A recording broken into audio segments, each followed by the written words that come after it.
मैं तेरे परिवार वालों को ख़त्म कर दूंगा। दीपक यादव ने मेरे हस्बैंड रामजस का नाम लिया है कि उन्होंने ही हमें ये जगह दिखाई है और उन्होंने ही हमें उनकी फ़ोटो दी है और उन्होंने ही मुझे 3 लाख रुपए देकर उनको मारने के लिए तैयार किया है। वो मुझे नहीं रखना चाहते थे, बार बार यही कहा जा रहा था कि तू यहाँ से निकल जा। मेरा हस्बैंड एसएसबी में कार्यरत है, गवर्नमेंट जॉब। मेरे सास ससुर ने मुझे मार पीटा और बोले अब चली जा यहाँ से। 10 मिनट के अंदर उसने ये खेल ख़त्म कर दिया। हमारे पास कोई सपोर्ट नहीं है कि शाम को किसी अननोन नंबर से मेरे पापा के फ़ोन पे फ़ोन आया। नमस्कार जी, मैं हूँ धर्म सोनीपत। लोक शक्ति मीडिया देखने वाले सभी दर्शकों मेरा हाथ जोड़ राम राम। मैं फ़िलहाल रेवाड़ी के अंदर बैठे हूँ। मैं पहले 2-4 दिन पहले आपने सुना होगा एक मोहनलाल फोटोग्राफर की हत्या कर दी गई, फिर उसका खुलासा हुआ, फिर कुछ आरोप ऐसे लगे कि पुलिस तस्दीक में बताया गया कि दामाद ने ही उसकी फिरौती देकर ऐसी हत्या करवाई गई है। परिवार ने ऐसे बताया है, पुलिस तस्दीक में कुछ ऐसा सामने आया है। लेकिन हमारे पास में वही बेटी है जिसके पिताजी की हत्या की गई है और कुछ 2-4 बातें लेंगे और आपके सामने रखेंगे। पूछना चाहेंगे आज इस बेटी पर वो समय बीत रहा है, न पति पास है और पिताजी इस दुनिया में नहीं है। दुख वो है आज जो कोई तराजू नहीं जो इनके दुख तोल सके। मैं 1-2 बात इस गुड़िया से लेऊंगा और आपके सामने रखेंगे। बहन जी राम राम। आपको नाम क्या है बेटे आपका? हंसू नाम है मेरा। ये मम्मी है आपकी? मेरी मम्मी है। अच्छा। शादी को बेटे क्या 1 साल हो गया आपकी? मेरी शादी को अब 13 मार्च को 11 साल हो जाएंगे। 11 साल हो गए। पिताजी को कितने दिन हो गए वारदात को? 7 नवंबर की शाम को किसी अननोन नंबर से मेरे पापा के फ़ोन पे फ़ोन आया और फ़ोटो खींचने के लिए कि हमारी 2-4 फ़ोटो बनवानी है। मेरे पापा तुरंत कैमरा लेकर, उससे पहले एक बार उन आया था तब पापा घर नहीं थे। पिताजी आप प्रॉपर काम फोटो स्टूडियो का था? फोटोग्राफर थे मेरे पापा, उनका हाथ बटाते थे। मेरा भाई जो मेरे दोनों भाई मेरे बहुत छोटे हैं मेरे से, जो बड़ा भाई है वो मेरे पापा का हाथ बटाता था फोटोग्राफर में ही। वो भी यही काम करता है उस पापा के साथ में। और जो मेरा उससे छोटा भाई है वो अभी पढ़ रहा है, BSc फाइनल में पढ़ रहा है वो अभी। हमारे पास कोई सपोर्ट नहीं है, नहीं हमारे पास पैसों की सपोर्ट है। हम वकील की फ़ीस देने तक के लिए हमारे पास पैसे नहीं है। हमें कहीं आने जाने के लिए हमारे पास पैसे नहीं है। हम सिर्फ हमारे घर में मेरा पापा ही बड़ा था, वही सब कुछ देखता था, कमाने वाला भी वही था और सब कुछ देख रेख करने वाला वही था। कॉल आई बेटे, फिर आगे क्या हुआ? कॉल आई, उसके बाद पापा बाहर थे। जब घर पे आए पापा, जब दोबारा उसकी कॉल आई है तब मम्मी ने कॉल उठाई है। तो उन्होंने बोला है कि हमें फोटोग्राफर से बात करनी है। मम्मी ने पूछा आप कहाँ से बोल रहे हो? बोला हम कालवास से बोल रहे हैं। मम्मी ने नाम पूछा, उन्होंने नाम नहीं बताया। बोला हम कालवास से बोल रहे हैं और हमें उनसे बात करनी है फोटोग्राफर से। मम्मी ने पापा को बताया कि ऐसे फ़ोन आया। पापा बोले हाँ दिन में मेरे पास फ़ोन आया था, मेरे को फ़ोटो खींचने जा रही थी, मेरा कैमरा लेके आओ। कैमरा दुकान पे रखा हुआ था, मेरा भाई जाके कैमरा लेके आया है। मेरे पापा कैमरा लेके गए हैं, तभी यहाँ कोने पे पहुँचे थे, तभी उसका दोबारा फ़ोन आया है कि आप कहाँ हो, आए नहीं। तो पापा ने बोला है उसको कि बताओ बेटे, रिलैक्स हो गए, घबराओ मत, बिल्कुल आराम से। तो वो आए, उसका फ़ोन आया। वो बोल रहा था कि मैं यहाँ पर श्रीमती ये शशि बाला है, इसके बोर्ड के पास खड़ा हूँ, आप कैमरा लेके आ जाओ, मैं आपको यहाँ से पिक कर लूँगा। पापा ने उससे बोला है 2 मिनट में मैं वहाँ पर पहुँच रहा हूँ। और पापा बहुत तेज़ी के साथ यहाँ से चले गए। वहाँ पर उससे 3-4 सेकंड उससे बात की है क्योंकि पापा उसे नहीं जानते थे। इन चीज़ों की रिकॉर्डिंग होगी फ़ोन में सब? हाँ जो पापा इन चीज़ों उसको उस आदमी को नहीं जानते थे जो वहाँ पर बाइक लेकर खड़ा था, ठीक है। और उसने हेलमेट पहना हुआ था, मास्क लगाया हुआ था, तो पापा ने उससे 2 मिनट बात की है, तो उसने किसी पापा के जानकार का किसी का नाम लिया है, तभी पापा उसके साथ बैठ कर गए हैं, भरोसा करके उसके साथ बैठ कर गए हैं। वो मेरे पापा यहाँ से करीब 5:45 निकले थे, 5:45 पे मेरे पापा यहाँ से निकले थे और 6:30 बजे मेरे चाचा के पास फ़ोन आ गया था कि यहाँ पर तुम्हारे भाई का एक्सीडेंट हो गया। पौने घंटे के अंदर ही सब कुछ हो लिया, 10 मिनट के अंदर उसने ये खेल ख़त्म कर दिया। अच्छा, ये बताएगा बेटे कि वो जो जिन्होंने शूट किया वो राजस्थान का था? हाँ, जब पुलिस ने कार्रवाई की है तो जिसको पकड़ा है वो उसी गांव का है, मेरे ससुराल इसरोदा का ही है, वो दीपक यादव। आपके ससुराल राजस्थान में ही हुई है? मेरी शादी वहीं हुई है, इसरोदा में ही, राजस्थान में, तिजारा के पास, जिला अलवर पड़ता है। अब तो खैरथल बन गया है, लेकिन मेरी शादी वहीं हुई है और उसी गांव का वो लड़का है जो पकड़ा गया है, दीपक यादव।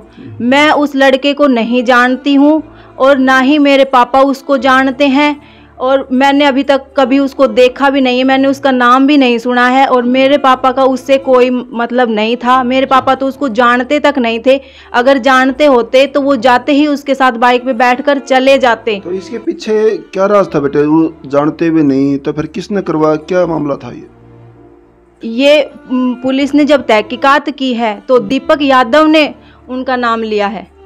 दीपक यादव ने मेरे हस्बैंड रामजस का नाम लिया है कि उन्होंने ही हमें ये जगह दिखाई है और उन्होंने ही हमें उनकी फ़ोटो दी है और उन्होंने ही मुझे 3 लाख रुपए देकर उनको मारने के लिए तैयार किया है। ये सब बातें दीपक यादव ने पुलिस को बताई है। आपका बताना जनता साफ साफ ये है कि आपके पति ने षड्यंत्र किया है आपके अपने गांव का ये बंदा लेके और अपने ससुर को यानी कि आपके पिताजी को मारने का, पुलिस तस्दीक जो बता रही है। हाँ, पुलिस ने जो कार्रवाई की है उसमें साफ साफ उसका नाम आ रहा है, सारे सबूत उसके खिलाफ है। आप कितने समय से बैठे हैं बेटे मायके में? मैं अभी 4-5 महीने हो गए। मैं 18 जुलाई को यहाँ पर आई थी, तब मेरी तबीयत बहुत ख़राब थी। उनके साथ मेरा झगड़ा हो गया था, मेरे सास ससुर ने मुझे मार पीटा और बोले अब चली जा यहाँ से। मैं नहीं आई, मैं वहीं रही। फिर मेरी हालत बहुत ज़्यादा बिगड़ गई थी, बहुत ज़्यादा तबीयत ख़राब थी और इसलिए उन्होंने फ़ोन किया कि जा उसको ले आ, दिखा ले, हमारे यहाँ पे कोई दिखाने वाला नहीं है। आपका हस्बैंड क्या काम करता है? मेरा हस्बैंड SSB में कार्यरत है। गवर्नमेंट जॉब है? Government job. फिर भी एक डिफेंस का फौजी कह सकते हैं उसको। हाँ। तो फिर भी अपने बच्चों को ध्यान नहीं रख रहा वो अपने बच्चों का कोई ध्यान नहीं रख रहा। और जो आपके पिताजी की जान लेने पर षड्यंत्र बता रही है पुलिस, इसके पीछे राज क्या होगा? जो ससुर ने मारा पीटा यहाँ से निकाल दिया, फिर आपके पिता की जान ले ली, तो इसमें जो अकेले पति का हाथ माना, जो से मार पीट को उन्होंने भेजा था उनका ही मानना हाथ। मैं चाहती हूँ कि कार्रवाई की जाए और जो भी है, जो भी दोषी हो, चाहे उसमें दोषी मैं खुद ही क्यों ना हूँ, दोषी है जो रियल दोषी है उसे सजा दी जाए, उसको छोड़ा ना जाए। मेरे पापा के साथ इंसाफ होना चाहिए। और पति से आपका झगड़ा किस बात को लेके यहाँ बैठी थी? बीमार को लेके या उन्हें मारपीट करता दी थी? इस मारपीट करके उन्होंने निकाल दिया था। फिर भी मैं ठीक होने के बाद जाना चाहती थी, रखना चाहते आपको, लेकिन वो आए, वो लड़ाई झगड़ा कर रहे थे, वो मुझे नहीं रखना चाहते थे। बार बार यही कहा जा रहा था कि तू यहाँ से निकल जा, मुझे नहीं चाहिए, बच्चे ही चाहिए और तू यहाँ से चली जा, हमें नहीं चाहिए। तो मैं जब यहाँ आ गई थी उसके बाद भी वो मतलब नहीं ले जा रहे थे, लड़ाई झगड़ा कर रहे थे, उल्टा सुल्टा बोल रहे थे, मुझे बार बार धमकी दे रहे थे कि मैं इन बात को लिख दे रहे, ये मैं तेरे परिवार वालों को खत्म कर दूंगा, मैं उन्हें मार दूंगा। ससुर कहता, पति कहता था ये बात है? आपके ससुराल पक्ष वाले कहते हैं, डायरेक्ट पति कहता था? मेरा पति कहता था ये बात है। तो वही करके दिखा दिया, यही करके दिखा दिया। वो खुद 8 अगस्त को मैंने महिला मंडल में एप्लीकेशन लगाई थी 1/7/2023 को मैंने महिला मंडल में एप्लीकेशन लगा दी थी। मुझे ऐसे ऐसे परेशान करते हैं, तो मैं चाहती हूँ कि भाई मैं अपने बच्चों को यहाँ रह के, किराए पे रह के अपना पढ़ा लिखा लूँ और मुझे खर्चा दे दे मेरे बच्चों का, और मैं यहाँ पर अपने बच्चों को बच्चों का खर्चा और पिताजी को इंसाफ मिले। हाँ, एक और चीज़ है, कल को बेटे जैसे इतना बड़ा षड्यंत्र हो गए और ये पिताजी की जान चली गई, कल को वो गलती सलती मान के झोली फैलाकर आपको ले जाना चाहिए तो क्या हिम्मत बनेगी आपकी वहाँ जाने की? नहीं, मैं ऐसा नहीं कर सकती, मैं ऐसा नहीं कर सकती। मेरे बैठे पिताजी सेफ नहीं है तो वहाँ जाने के बाद आपके साथ पता नहीं क्या होगा। मैं वहाँ पर सेफ नहीं थी, मैं वहाँ पर सेफ नहीं थी, मुझे ही पता है। मैंने जो दिन निकाले हैं और मैं वहाँ पे जैसे भी रह रही थी, मैं वहाँ पर सेफ नहीं थी। मेरे पति ने मुझे मारने की पूरी कोशिश करी थी। 2 बार जब वो आया था, उसका जब ट्रांसफ़र यहाँ पर हुआ था बिहार में, आसाम से जब बिहार में उसका ट्रांसफ़र हुआ था, तब वो 8 दिन की छुट्टी आया था, तब उसने मुझे 2 बार मेरा गला घोट के मुझे मारने की कोशिश की थी। मैं किसी तरह, आपने शिकायत नहीं दी बेटे? मेरे पास ऐसा कुछ भी जरिया नहीं छोड़ते थे कि मैं शिकायत कर सकूं, ठीक है ना पैसा देला, फोन कुछ नहीं? पैसा नहीं, फ़ोन कुछ भी नहीं। फ़ोन मेरे भाई ने अभी 2 साल पहले मेरे को फ़ोन दिया। 8 साल से मेरे पास कोई फ़ोन नहीं था। 2 साल पहले मेरे भाई ने मुझे फ़ोन ला कर दिया। कितना पढ़े बेटे आप लोग? मैंने BA की हुई है, ITI की हुई है, पॉलिटेक्निक की हुई है, कंप्यूटर कोर्स किया हुआ है।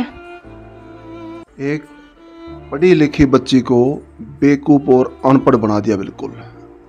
ग्रेजुएट ये लड़की ITI की हुई है, और जबकि उनके घर में फ़ोन होंगे। इसने ऐसा क्या बिगाड़ दिया? क्योंकि आज ज़माना इतना एडवांस है, एक पढ़े लिखे बच्चे को तो सारे काम फ़ोन के ज़रूरी होते हैं। कल को बच्चे पुराने, बच्चे भी समझदार हो गए इनके, और आज उस घर में बेटे उनके पास फ़ोन नहीं होंगे क्या जो आपके पास नहीं है? फ़ोन है, मेरे ससुर के पास फ़ोन था, मेरे हस्बैंड के पास फ़ोन था। मेरे को फ़ोन नहीं दिया जाता था, मुझसे बात नहीं करवाई जाती थी, और मैं 8 साल तक मैंने अपने घर से कोई बात नहीं की। उसके बाद 4 साल तक तो मैं अपने घर पे आई गई भी नहीं। इतनी खुद कैसे खाते थे वो? क्यों, क्या चाहते थे?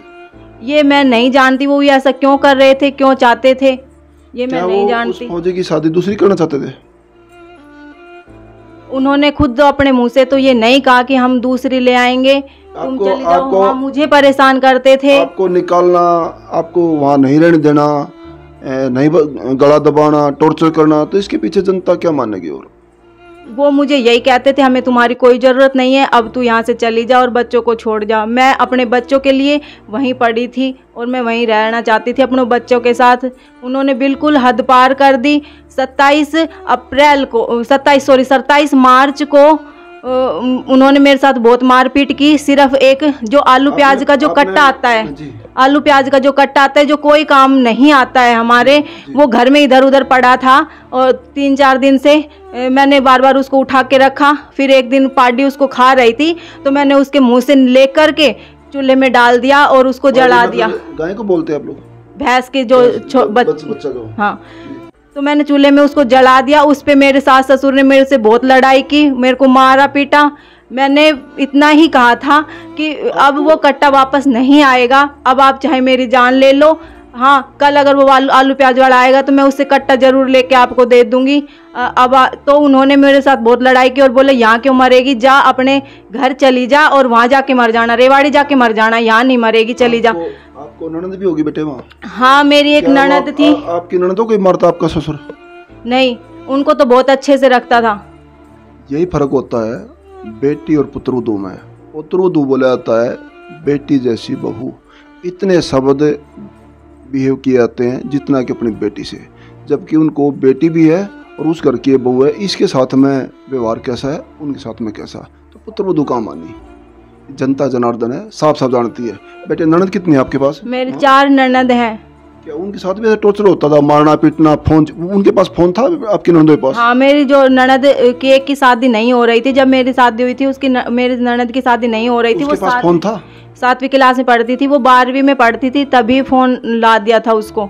उसके पास फ़ोन रहता था, उसके फ़ोन पे भी मेरी मम्मी फ़ोन करती बात करवाने के लिए, वो बात नहीं करवाती थी, कहती उस फ़ोन पे कर ले, उस पे कर ले, उस पे कर ले, मेरी कोई बात नहीं करवाते थे। फिर भी मैं रह रही थी। अब जब कोरोना था 2 साल पहले, जब कोरोना लग गया था, तब मेरी नानी एक्सपायर हो गई थी। तब मैं आई थी कि बच्चों का होमवर्क आता है और मेरे बच्चों की ऑनलाइन क्लास से होती है भाई, वो नहीं हो पा रही है क्योंकि मेरे पास फ़ोन नहीं है। तब मेरे भाई ने मेरे को फ़ोन दिया था और सिम उनने ला के दी थी, तब इस वजह से ही मैंने फ़ोन लिया था। एक मजबूरी लगी दिखी तब जाकर फ़ोन मिला, नहीं तो आपको नहीं। तब मैंने अपने भाई से कह के फ़ोन लिया था। तब 27 मार्च को उन्होंने मेरे साथ तो बहुत लड़ाई झगड़ा किया, मारा पीटा। और बेटा बेटे मेडिकल करा के शिकायत नहीं दिया आपने? रात को उन्होंने गैस ऑन करके छोड़ दिया। मैंने उस दिन 100 नंबर पर फोन किया था, उस दिन पुलिस मतलब आपके पास घर में गैस ऑन करके छोड़ दी? हाँ, रात को गैस ऑन करके छोड़ दिया उन्होंने, ताकि गैस लीक हो गया, जलाएगी तो। और अपन जो पोता है उसको लेके बैठक में जाकर सो गई मेरी सास, और मैं और मेरी बेटी अंदर जो किचन के साथ रूम है उसमें हम सोते थे। बेटा पहले अपने पास रख लिया ताकि बेटा बच जाए? मैं जाग रही थी, मुझे उसकी स्मेल आ गई गैस की, तो मैंने रात को उठकर गैस बंद किया। इससे ज्यादा जुल्म होंगे भी क्या अगर ये बेटी सही कह रही है तो? अगर मैं बहुत कुछ होता है, लेकिन इस मोड़ पर आ गए, इस बच्ची का चेहरा देखिए आप लोग, इसकी दुविधा देखिए, आपको क्या लगता है? अगर ये बेटी सारी बात सही कह रही है तो घोर कलयुग है, घोर कलयुग है। किसी बात की पुष्टि मीडिया नहीं कर रही, तमाम बातें परिवार को बताना है। दूसरे पक्ष को अगर ये लगता है ये गलत कह रही हैं, अपना पक्ष रख सकते हैं वो भी। और आप लोग इसको शेयर करते रहना। एक दो बात मैं अगली वीडियो में माँ से लेना चाहूँगा, और 2-4 बातें उनसे भी करेंगे। और जब तक आप लोग इसको शेयर करते रहना और बने लोक शक्ति मीडिया से। धन्यवाद। सत्यमेव जयते।